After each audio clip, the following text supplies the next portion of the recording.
Bayless of the Processing Point here. Welcome back. Today we're going to take a look at the unprecedented steps that the government has taken to save your business money.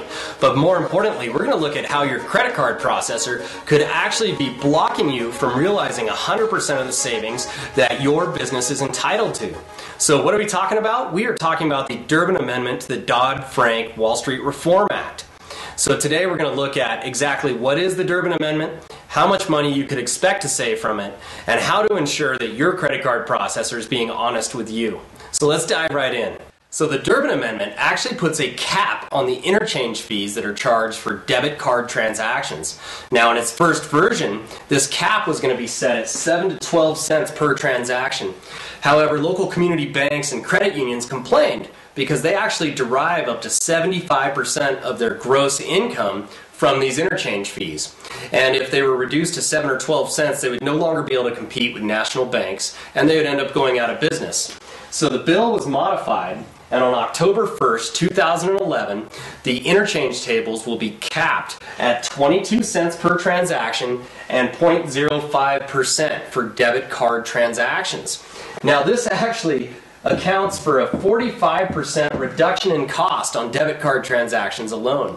That is huge, but the Durbin Amendment doesn't stop there. It also gives you as a retailer a little more power over when your customers can use their debit cards. So you're now allowed to put a $10 minimum purchase on all debit card transactions. This was previously against Visa and MasterCard's card acceptance guidelines. So merchants now have a little more control over when their consumers can use their debit cards as well. In addition to that, in order to take advantage of this 45% savings even more often, you can actually offer discounts at the cash register to encourage your customers to use either cash or debit cards. Now, these steps here in the Durbin Amendment are expected to save business owners $6 to $8 billion this year alone. So how do you make sure that you save your share of that $6 to $8 billion? And how can your credit card processor actually block you from being able to realize 100% of those savings? Let's talk about that. Since the Durbin Amendment only affects the interchange cost, or in other words, the cost to your credit card processor for debit card transactions, some credit card processors are actually planning on not passing on 100% of the savings that were intended for your business by the Durbin Amendment.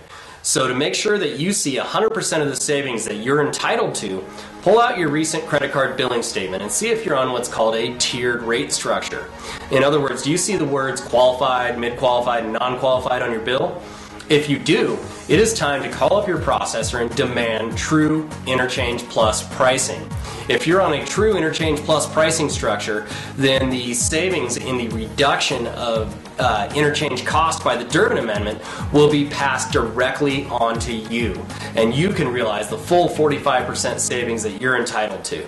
So this has been Rhett Bayless with the Merchant Doctor. If you have any comments or questions, please leave them below, and we'll be happy to answer them for you right away. Otherwise, jump on over to Facebook and give the Merchant Doctor a like so that you can be a part of the Merchant Doctor revolution.